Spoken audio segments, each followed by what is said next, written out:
Muito bem, muito bem. Estamos de volta, são 8 horas e mais 39 minutos, 8 horas e mais 39 minutos. Essa é a sua Rádio Jovem Pan, News São Luís, 1340, uma emissora do Grupo Zildene Falcão, e este é o seu Jornal da Manhã, edição local. A mesa de áudio de...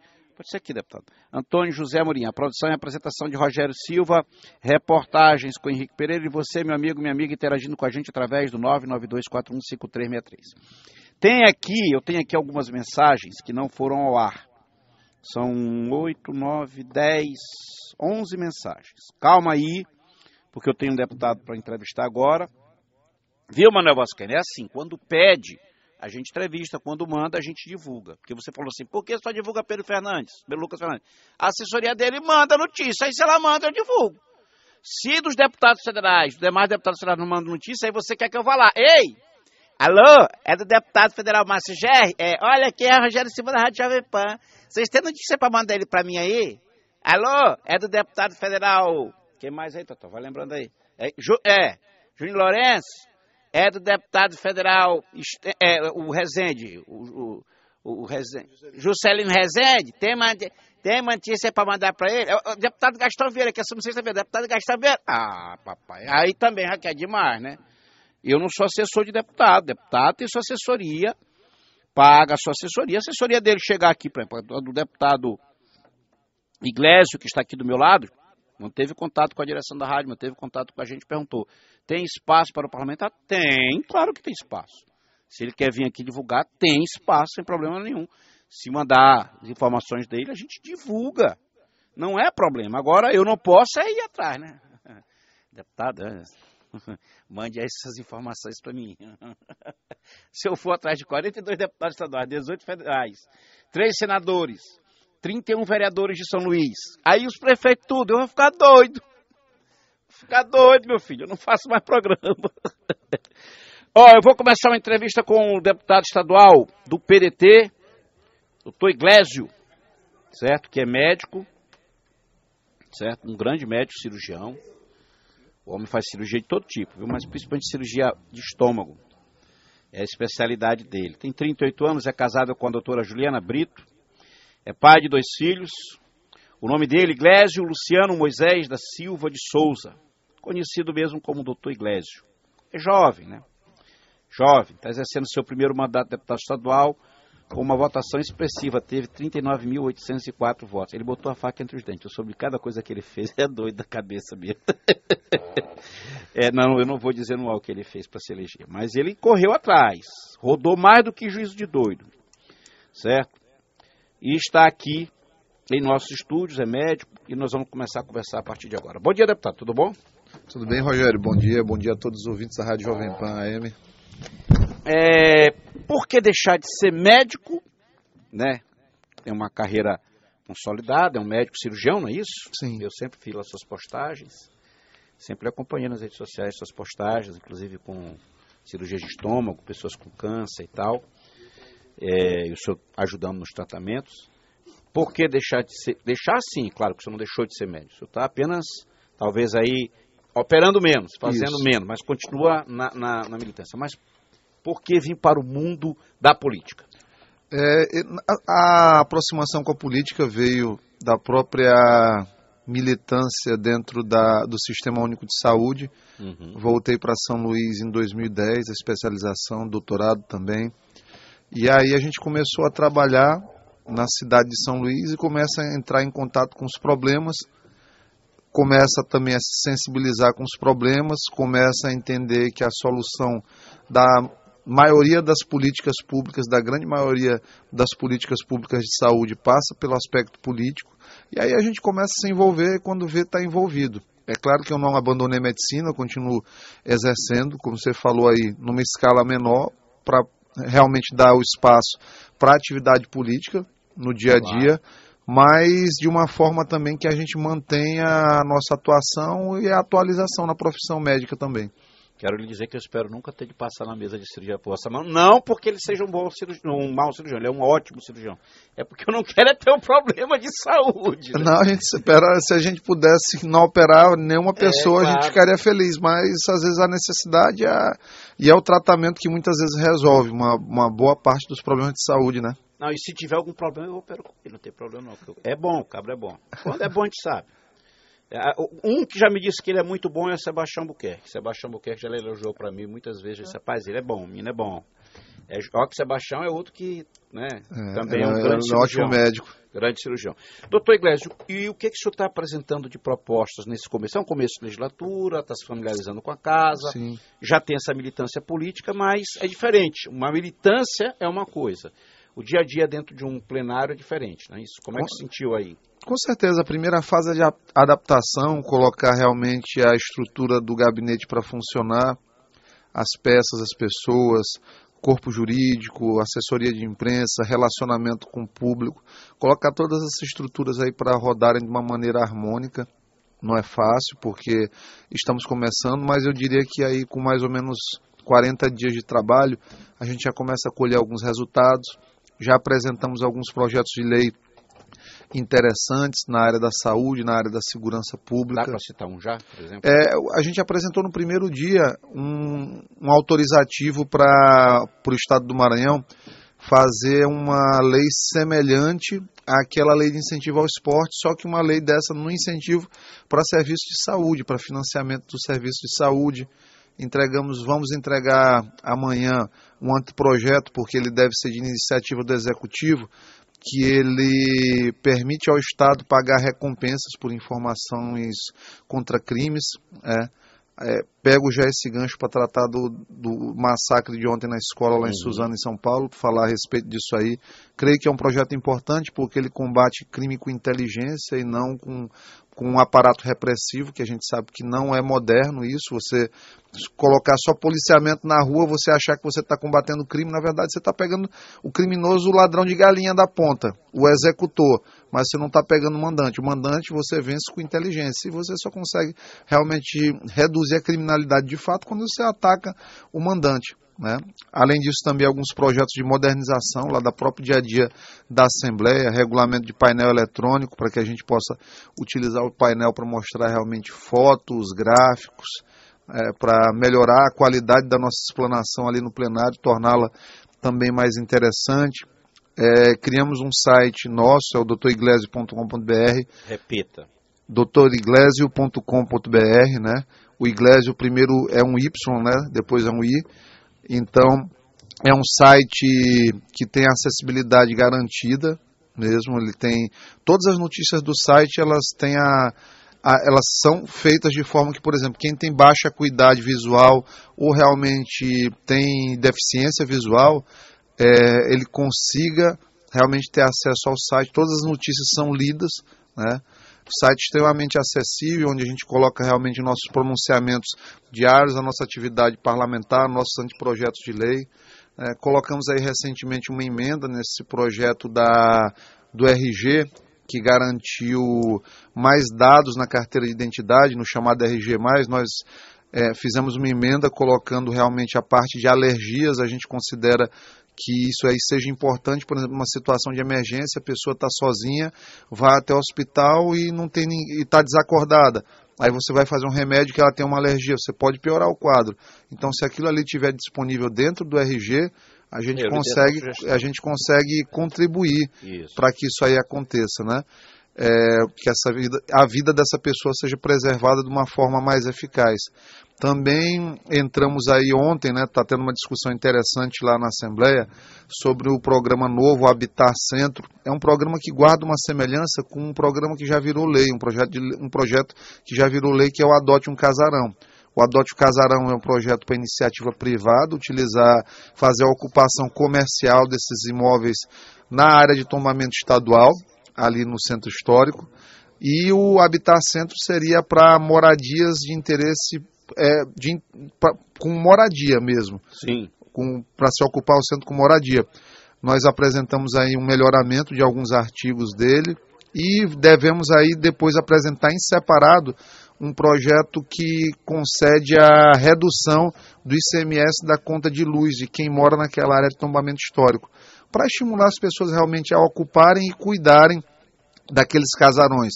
Claro. A preservação desse patrimônio histórico é importantíssima, a gente deve contribuir. a história que a gente guarda é o presente que a gente consegue entender e o futuro que a gente consegue preparar de uma forma muito mais harmoniosa, né? Deputado, eu até já sugeri, e aí o senhor pode colocar no projeto, por exemplo, onde tiver palafitas, né? Pegar esse pessoal das palafitas e colocar para lá, né? Seria uma forma que adotasse o casarão, né?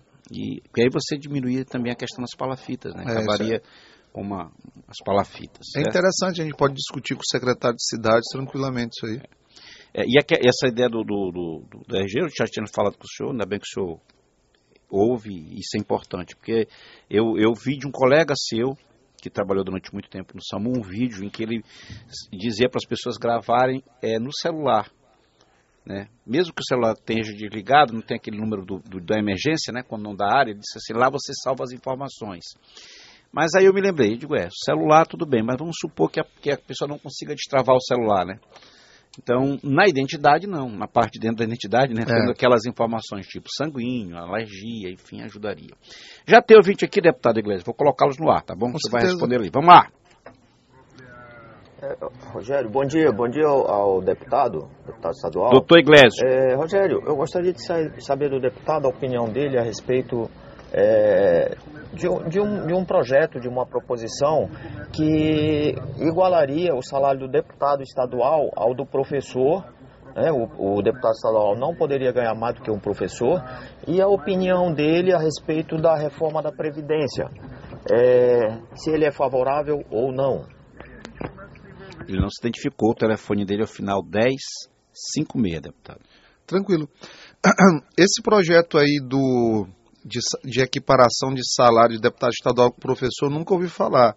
Penso que não exista no momento, por conta da própria Constituição, estabelecer aí a regra de salário do deputado estadual, que ele é um salário de até 75% do salário de um deputado federal. Então é atrelado ao salário do deputado estadual. Mas eu entendo aí que o sentido da pergunta está justamente associado ao salário do professor ser, em média, um salário baixo ainda. Apesar de, proporcionalmente, o Maranhão não pagar um dos menores salários do Brasil, mas proporcionalmente ao que merece um professor, realmente considero que o salário seja baixo. Não seria capaz de falar aqui a respeito de quanto deve ganhar um professor, mas acho que deve ganhar muito bem um professor. Acho que deve ser remunerado com dignidade e, assim, garanto aos professores que estiverem nos ouvindo agora que todo tipo de iniciativa que for de benefício à classe deles, no que depender de nós, terá o apoio irrestrito. A segunda pergunta foi referente à reforma da Previdência. Que o senhor não vai votar, mas... Eu creio que a Previdência seja algo necessário de se fazer alguns ajustes, mas penso que dessa forma que está sendo gestada aí pelo governo Bolsonaro, algumas classes vulneráveis elas vão ser prejudicadas. Quais seriam? Principalmente aposentadorias rurais, a questão do benefício de prestação continuada também é uma dos grandes prejudicados, a redução aí para R$400 no início dos 60 aos 70 anos, que para mim aquilo ali é uma coisa absurda.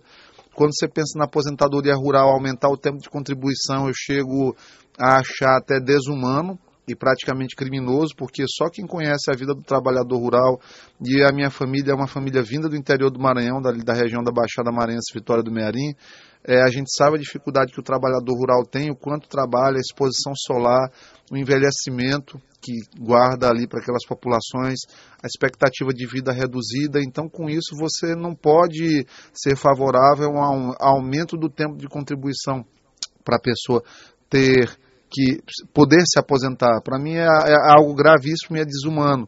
E, além disso, assim, hoje eles falam de déficit de previdência, de um déficit de 268 bilhões de reais. Muito dinheiro, não é? Certo. Aí, qual é a solução que o governo Bolsonaro propõe? Vamos empurrar essa conta aqui para o trabalhador, para o regime geral da Previdência. 50 milhões de pessoas, carregamos aqui a pensão nas costas, o trabalhador particular carrega a pensão nas costas dos servidores públicos com altos salários, dos deputados em Brasília, principalmente os federais, que têm umas regras de aposentadoria, e senadores ainda mais vantajosas, mas que parece que realmente dessa vez entrarão na Previdência, na reforma também, no regime geral, e dos militares. O déficit da Previdência de servidores públicos, de altos patentes do judiciário, de altos patentes da política, de altos patentes militares, de altas patentes militares, as pensões, as superpensões que existem no país, os altos cargos dos tribunais estaduais, como no Rio de Janeiro, que tem desembargador que recebe aí num mês até R$200 mil numa folha de pagamento. São distorções absurdas, por exemplo, um estado como o Maranhão, que 80% da população ganha salário mínimo para baixo. Então você pega e quer repartir esse bolo aí de 268 bi e transferir a conta para o pequeno trabalhador. Eu não considero correto. Tem 450 bilhões de reais de calote de empresas privadas no INSS. O primeiro ponto que a gente tem que fazer é cobrar, obviamente, esses recursos, buscar reaver esses recursos devidos, e aí sim você falar numa distribuição para penalizar o pobre, que você pode pensar em começar em querer dividir alguma conta, mas antes de fazer as cobranças às empresas e realmente fazer reforma em quem causa o rombo na Previdência, aí sim você pode falar depois uma reforma dessa maneira que eles propuseram. Então penso que não é ainda a melhor forma de fazer a reforma da Previdência, mas temos que acompanhar e não digo que não é necessário reformar, porque a gente tem realmente pensar o país para os nossos netos. Então isso aí implica realmente fazer ajustes na Previdência, porque a expectativa de vida está aumentando. A gente não pode ter a mesma reforma de Previdência de quando a média de expectativa de vida do brasileiro era 62 anos, 63 anos. Hoje vive 77 anos a mulher e 71,7 anos o homem. Então você não pode usar o mesmo regime. É claro que tem que ajustar, mas não transferir essa conta apenas para a ponta desfavorecida e vulnerável. O Antônio Ribeiro disse assim: pergunte aí para o meu amigo, doutor Iglesias Moisés, por que ele não faz mais ambulatório no Hospital do Câncer, doutor Tarquinho Lopes, o chamado Hospital Geral. Só faz cirurgia aos finais de semana. Eu trabalho lá no SPA diariamente e perdi o zap dele. Será que dá para ele me dar o zap? Antônio Ribeiro, perdeu o zap, Antônio Ribeiro. Do deputado, rapaz. Antônio, o WhatsApp é o 988352650, tá? Mas eu espero... Anotou aí, Antônio? Peraí, deixa eu mandar aqui para ele aqui. 988352650, viu? E se você quiser fazer uma visita pra gente lá no gabinete 242 da Assembleia, nós estamos à disposição dos amigos, viu, Antônio? Um abraço. Esse aqui aproveitou logo o embalo e pediu logo, não, WhatsApp aí. Gente boa, Antônio Ribeiro, rapaz, gente boa. Deixa eu ver quem está aqui para perguntar. O ouvinte do 9845. Pergunte ao deputado, não é Eglésio, é Iglesio, gente, é com YI, tá? Eglésio seria Julio Iglesias, mas ele é Iglesio, né? Já foi feito algum estudo para privatizar a saúde pública? Será que fazendo essa conta não sai mais barato e evita desvios? É o ouvinte... é o José.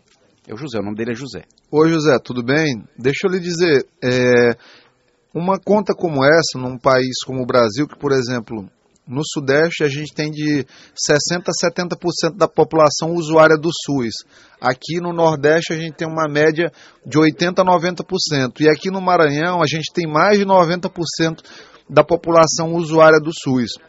O sistema privado, com certeza, não abarcaria uma dimensão dessas proporções, você ter tantos usuários no sistema privado hoje. E penso que a própria questão das empresas privadas não obrigatoriamente garante uma ausência de corrupção. Escândalo de corrupção em empresas privadas a gente tem o tempo todo. Eu não sei se você sabe aí, recentemente, mais ou menos 3, 4 meses atrás, foi preso o Carlos Ghosn, que é um brasileiro francês, né? Ele tem dupla nacionalidade. Deu um golpe. Deu um golpe lá na Renault Nissan, no Japão, e está preso até hoje. Desvios aí da ordem de mais de 16 milhões de dólares, só para um começo de conversa. Então, assim, essa que a filha do proprietário da Samsung na China também foi presa, né, na Samsung na Coreia do Sul, na verdade, que é uma empresa sul-coreana, mas tem uma base forte na China, também foi presa por corrupção. Então, assim, essa questão de associar o público obrigatoriamente à corrupção não é sempre uma ideia válida, mas é óbvio que a gente está acostumado, pelo fato do Brasil realmente ter uma grande oferta de serviços públicos, pelo fato dos nossos agentes públicos eles estarem sempre aí nos meios de comunicação, a gente tende a focar realmente na corrupção pública, mas quantos funcionários, às vezes aí, diariamente em administrações de empresas eles não são retirados por corrupção, por desvio de verba. Então a gente não pode ter essa visão aí tão linear de achar que realmente o público é obrigatoriamente igual à corrupção. Ao contrário, penso que a gente tem que reforçar os mecanismos de combate à corrupção dentro do sistema público. Como é que se faz isso? Principalmente com transparência. Transparência, fiscalização popular, fiscalização do Ministério Público, fiscalização dos tribunais de contas, e acho que dessa forma a gente vai caminhar certamente para uma melhora no nosso padrão de governança e de aplicação de recursos. O José Augusto. Rogério, primeiramente, esse deputado é um grande deputado, um amigo meu. Ó, meu amigo Zé Augusto. Apoiei ele, acreditei nele, desde a primeira campanha dele. Estou ao lado dele e sempre estou ao lado dele. Falou, Rogério? Então, para mim, ele é um grande deputado. Um abraço, deputado Zé Augusto. Meu amigo Zé Augusto, um homem aí da luta, do dia a dia, abraçou a causa dos colostomizados do Maranhão e vive essa luta intensamente. É uma pessoa de coração enorme, um grande amigo e muito nos honra sua amizade e o seu apoio sempre, meu irmão. Um grande abraço. Aí, Zé Augusto, como tu já tem uma certa idade, pode puxar a orelha do deputado quando ele pisar na bola. Se ele pisar na bola, agora assim, tá pisando na bola, rapaz. Deputado, eu vou fazer um intervalo para você tomar uma água, um café. Maravilha, certo? Até já. Aí a gente tem mais gente aqui chegando aí, tá chegando o povo tá chegando, o povo chega para perguntar para o deputado Iglesio, ele é deputado pelo PDT, Partido Democrata Trabalhista, né? Ele não quis ir para o PQP, o Partido Querido do Povo, né? Eu estou tentando fundar com o Totó, é o número 24, mas ninguém quer vir para esse partido. 24, né? 24, o PQP, o Partido Querido do Povo, mas ninguém quis ajudar a fundar. Comercial, Totó. Estamos de volta. São 9h mais 5. Estamos conversando aqui com o deputado estadual. Já estou profetizando que vai ser federal. Profetizou. Então receba, né? De repente... Recebido. Tá certo. Vamos lá, o deputado Iglesio. Umas perguntas aqui. O ouvinte do 8897.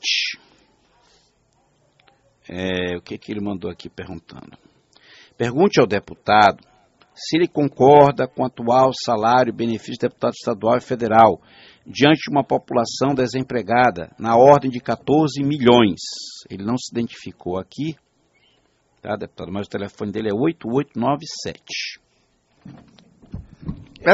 Essa questão salarial aí... Você já explicou, né? Já foi explicada. Ela é relacionada realmente a um benefício constitucional que tem. Por quê? Porque quem fez a Constituição boa para si, obviamente, né? O salário é claramente desproporcional ao que a gente tem como a base aí da população, né? E se disser assim, o que você acha? Você acha que é desproporcional? É óbvio que é desproporcional. Agora você acha que qual é a solução? A solução realmente é buscar melhorar o salário das outras pessoas. Não é, você não encontra solução para o seu problema no problema do outro, muitas vezes. Eu sempre digo que o problema não é quem ganha bem, o problema é quem ganha mal. Você tem que procurar melhorar quem ganha mal. Agora sim, tem algumas limitações. Por exemplo, eu tive que abandonar, eu fui forçado, por lei, a abandonar 70% dos meus empregos. Então, eu tive, obviamente, que ter uma compensação no salário, por exemplo. Por quê? Porque a lei não me deixa trabalhar como médico. Então, assim, você não é só benefício também, né? Mas não vou dizer aqui que estou reclamando. Não, porque saiu muito próximo uma coisa da outra, né? A compensação, de uma maneira muito verdadeira.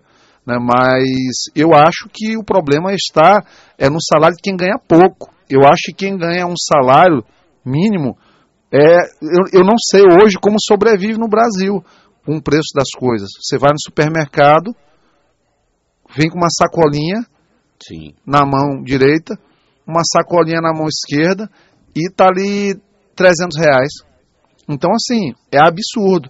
Aí você vai pagar lá o gás para você preparar esses alimentos, R$85, né? Sim. Aí você comprou a passagem para ir trabalhar, acabou o salário. Aí você tá energia, ali, né? A energia nem se fala, né? Então, assim, realmente, hoje o problema do Brasil é assim, é a massa de trabalhadores que ganha mal, né? E a gente tem que ver os mecanismos para isso. É óbvio que essas discussões aqui, para não ficar muito restrito a dizer assim, tá falando, não, isso aqui é um tema que é muito mais discutido em Brasília do que em nível estadual. Regulação da macroeconomia é uma pauta que os deputados federais e senadores eles enfrentam, mas a gente se posiciona. Então, resumindo, se te disser, o salário de um deputado estadual é alto, proporcionalmente no país que temos é alto. Para um deputado estadual que não trabalha no mandato, aí quem tem que fazer a avaliação é o povo, porque nós temos a convicção plena que trabalhamos. Tem dia que eu saio da Assembleia às 11 horas da noite, né? Sou o último a sair. Então, não vejo assim como absurda, porque estou trabalhando, estou produzindo, atendo pessoas o dia todo, promovemos ações o dia todo, estamos o tempo todo buscando soluções para os problemas das pessoas e não para problemas nossos. Então, assim, penso que estamos contribuindo, tenho certeza absoluta. Até dia de sábado, às vezes, a gente vai atender lá na Assembleia. O pessoal até se assusta lá. O Silva do Planalto Pingão pergunta aqui, deputado Iglesias. Rogério, pergunte ao deputado se ele tem algum projeto. É o deputado Iglesias, viu, Silva? É um projeto para a farmácia do estado distribuir colírio para as pessoas que possuem glaucoma, porque esses colírios são muito caros. É uma boa sugestão, né? Qual o nome? Silva. Meu amigo Silva, tudo bem? Um abraço para você. Deixa eu lhe explicar. A Constituição Estadual, que é quem orienta aí, principalmente o nosso processo de elaboração de leis, ela tem um artigo que diz assim, que todos os projetos que versam sobre despesa, por exemplo, você está criando uma conta para o Estado pagar, esses projetos eles são de iniciativa privativa do governador. O que quer dizer isso? Quer dizer que nenhum deputado estadual pode, por lei, fazer um projeto... Legislar em cima, né? Legislar em cima de uma despesa que vai criar para o governo. Né? Ele pode indicar. Isso aqui a gente pode mandar um anteprojeto, né? Isso aí a gente pode fazer. Inclusive, você está convidado a comparecer lá no gabinete 242 da Assembleia para conversar comigo e me dizer qual é a sua ideia de fato, como é que a gente poderia proceder. Porque muitos projetos de lei a gente faz realmente dessas conversas aqui do dia a dia. Né? Vou lhe dar mais um aqui de graça. Eu já dei aqui. Porque eu dou de graça mesmo, não cobro nada não. Eu já falei aqui, por exemplo, São Luís, a ilha. Não estou falando cidade de São Luís. Ela vive um grande drama que são os carroceiros. Porque, infelizmente, os carroceiros, além de atrapalharem o trânsito, eles trazem problemas com a questão de limpeza, porque eles descartam lixo em qualquer lugar. Eles estão expostos ao risco de doenças vindas dos animais. E eu já dei aqui a ideia para o presidente da Câmara, e agora estou passando para Vossa Excelência, sentar, reunir o governo do Estado e as prefeituras, e fazer uma parceria de quê? Substituir as carroças por motos com reboque. Claro que como é que seria? Não é um projeto de lei, é uma ideia para ser levada, para ser discutida. E aí se faria as prefeituras e governo do Estado, dariam uma contrapartida, financiando parte, né, da moto e do reboque, digamos que isso custe R$10 mil. Então o governo do Estado entraria com 5 mil, o governo do Estado e a prefeitura entrariam com subsídio de 5 mil, e os outros 5 mil seria parcelado para ele pagando, né? Financiamento em banco, uma taxa de juros baixa, e aí a autoescola e tudo. E assim nós diminuiríamos o número de carroças e teríamos motos, né? E eles estariam com equipamentos de segurança, o EPI, né?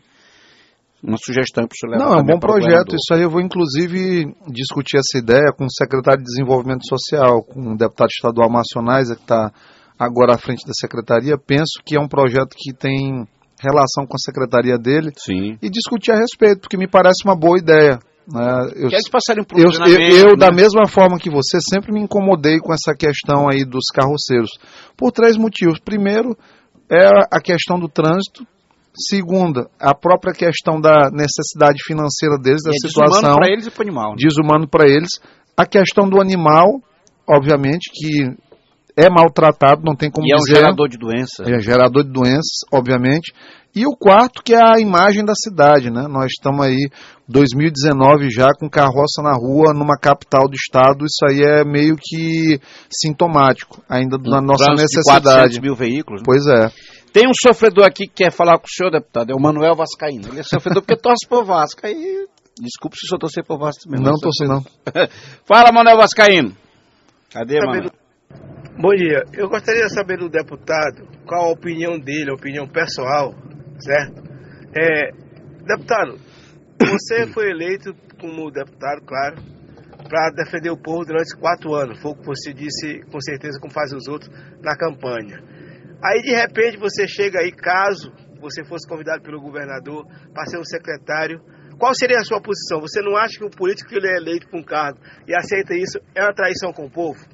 Ele faz outra pergunta. Tem mais um? Deputado, eu gostaria que, se possível, Duas. sei que você deve ter relação próxima a alguns vereadores, porque a gente já falou essa ideia aqui várias vezes nas emissoras de rádio, mas até hoje não surtiu efeito. Qual é a ideia? É que a Prefeitura de São Luís, no ato de liberar o alvará para os postos de combustível aqui na ilha, só pudesse fazer, mediante qualquer posto desse, oferecer um calibrador para nós motoristas. Porque o posto de combustível aqui na ilha, a maioria só se preocupa em vender o combustível. Ele não oferece nada em relação... A maioria dos que tem o calibrador geralmente não funciona. E para quem não sabe, a questão de você calibrar os pneus do carro é um ato de segurança. Bom dia. Então, ele deu uma ideia e fez uma pergunta, né? É interessante a gente ver que as nossas inquietações, elas são compartilhadas com as pessoas. Essa sua ideia aí do calibrador no posto de gasolina, na verdade, já é uma coisa que a gente observa há muito tempo e se incomoda com isso, obviamente. Então, assim, eu vou verificar a possibilidade, realmente, penso que é uma excelente ideia. E digo mais, penso que até em condomínios em moradias mesmo, em grandes condomínios, dependendo, a gente pode fazer um estudo para ver a partir de quantas habitações a gente teria a obrigatoriedade, de repente, de instalar um compressor também. Isso aí pode ser analisado. Acho que pode ser uma boa ideia. Com relação a outra pergunta dele, se o senhor fosse convidado pelo governador para ser secretário, se o senhor iria topar, já que o senhor foi eleito para ser deputado? Não, o pior que hoje, nesse momento inicial, eu até algumas pessoas sempre me perguntaram, apesar de não estar aqui dizendo que houve sondagem, porque nunca houve sondagem nesse sentido do governador. Ele tem a equipe dele na saúde, a equipe que inclusive a gente tem uma ótima relação, né? Torce pelo trabalho realmente e não tem nenhum problema quanto a isso. Mas assim, eu não, no primeiro momento, principalmente esses primeiros 2 anos, com certeza recusaria, porque há uma necessidade realmente da gente aprender ali na vivência diária do parlamento. O deputado estadual tem uma função muito importante para a sociedade, né? Um papel fiscalizador, propositor de projetos de lei, políticas públicas, tudo isso aí. Então não aceitaria no primeiro momento. Né? Mas assim, também não concordo, né, com essa questão de traição, porque penso que não, porque acho que quem deposita um voto num deputado, deposita pensando que ele vai lhe representar bem. E há a possibilidade realmente do deputado, no papel executivo também, uma missão temporária, ele buscar desenvolver da melhor forma possível, em benefícios ao povo. Já tivemos aí boas experiências com secretários de Estado que foram parlamentares com ótimos desempenhos e que honraram as suas bases. Eu discordo desse posicionamento. O Rocha pergunta. Rogério, pergunte ao deputado Iglesias por que Lula e Dilma, que governaram o Brasil por 13 anos, não fizeram a reforma e nem cobraram a dívida dos ricos empresários que devem bilhões à Previdência. O senhor sabe responder? Não sei responder, mas penso que deveriam ter cobrado. Não é questão meramente, assim, a população ela precisa aprender, isso aí é uma questão de vivência política, de aprendizado do processo no dia a dia, que existem questões de Estado e questões de governo. O que é questão de Estado? Questão de Estado é relacionada à presidência da República, a figura da presidência independente de quem ocupe. As questões de governo, e obviamente, é impessoal, né? Impessoal, independente de quem esteja lá, tem que fazer. E questões de governo são questões relacionadas pessoalidade, a discricionariedade, a disposição que cada governante tem de executar suas ações conforme, viés ideológico. Conforme tenha seu viés ideológico. Então, assim, reforma de Previdência não é viés ideológico. Então, não cabe discutir PT, PDT, PCdoB, PSL, PMDB, não. A gente tem que realmente fazer o sistema funcionar. É questão de Estado. Por quê? Porque mexe com proteção social. Né? Então, não saberia ele dizer porque a Dilma e o Lula não fizeram. Na verdade, o Lula ainda fez alguma coisa em termos de reforma de Previdência, muito pouco, muito tímida, mas a Dilma realmente não fez nada e deveria ter enfrentado, principalmente no primeiro mandato, quando tinha forte apoio popular. O Marcos Bahia. Bom dia, Rogério, bom dia o deputado aí. Doutor Iglesias. O deputado está muito assim, apaixonado pelo serviço público, né, Rogério? A gente percebe aí que ele é um otimista, né?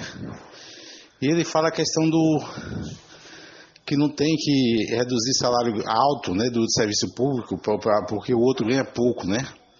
Mas numa empresa, principalmente em governo, que não pode demitir, né? Eu não sei se ele já teve alguma experiência de ser um empresário particular. Numa empresa que não é pública, você demite quando a crise vem.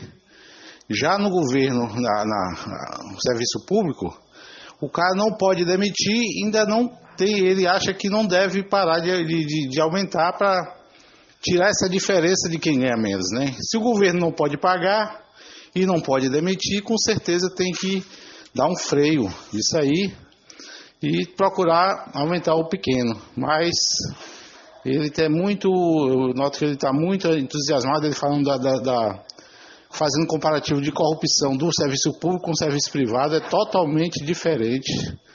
Não tem nem como comparar.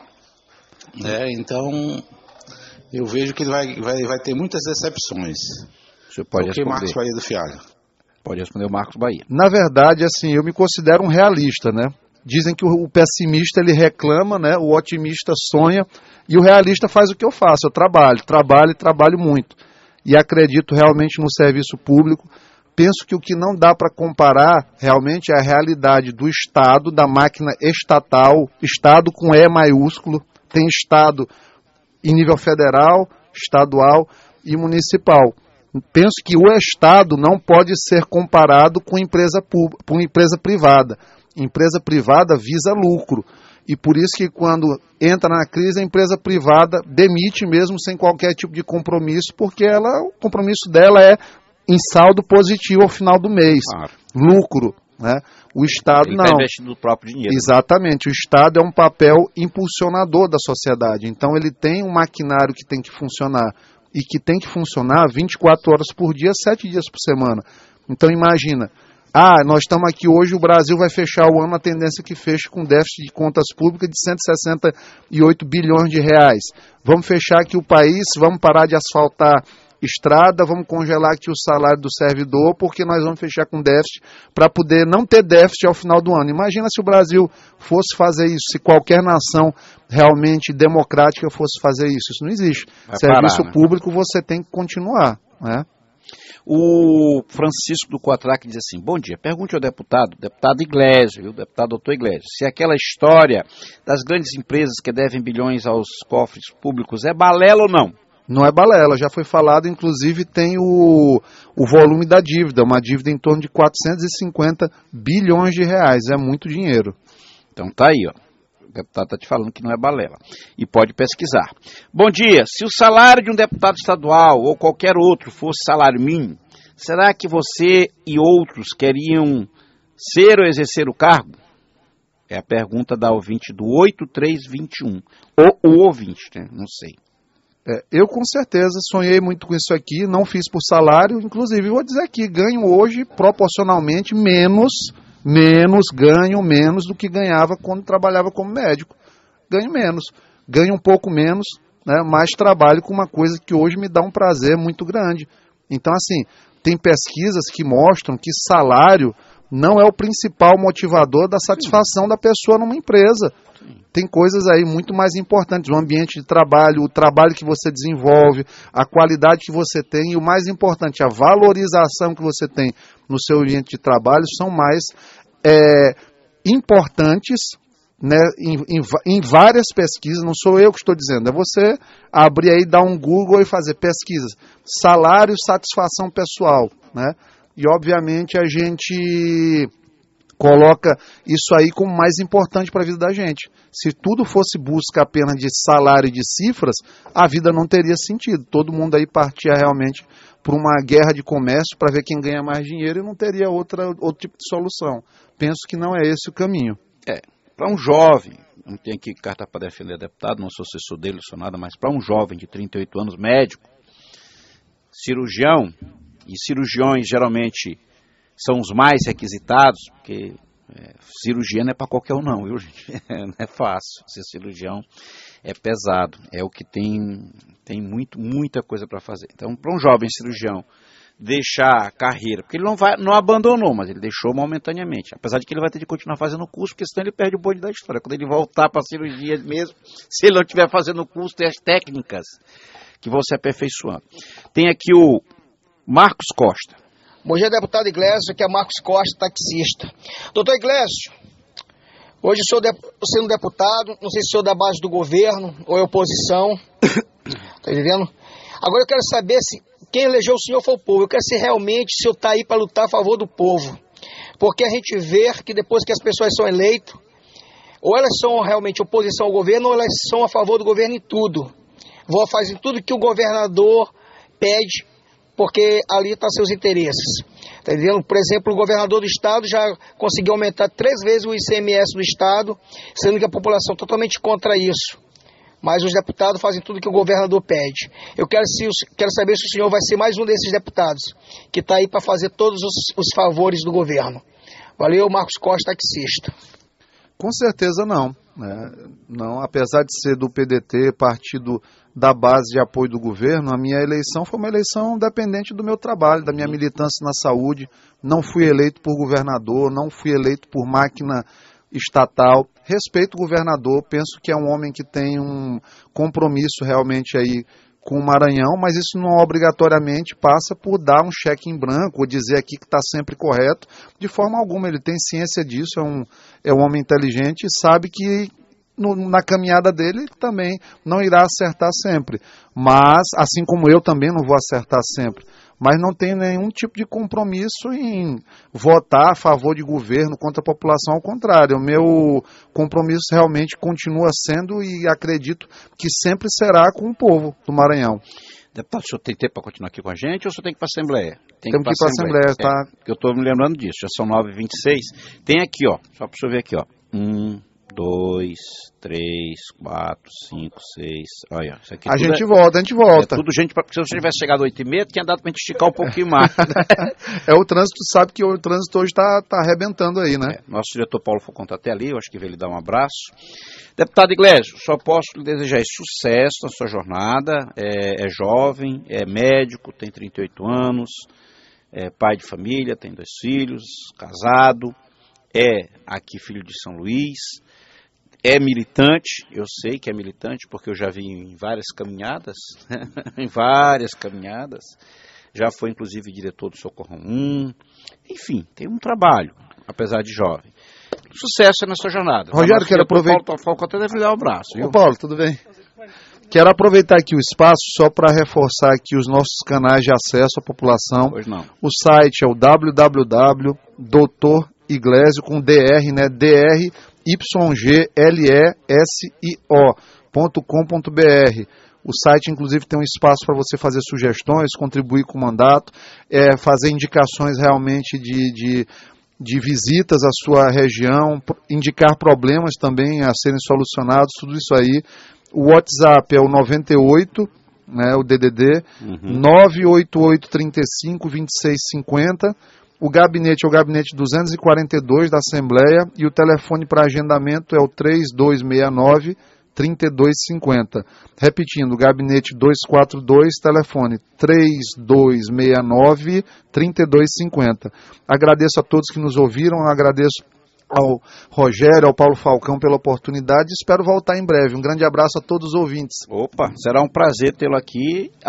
Deu para responder aí a alguns ouvintes. Vai no intervalo comercial, doutor, eu volto já já.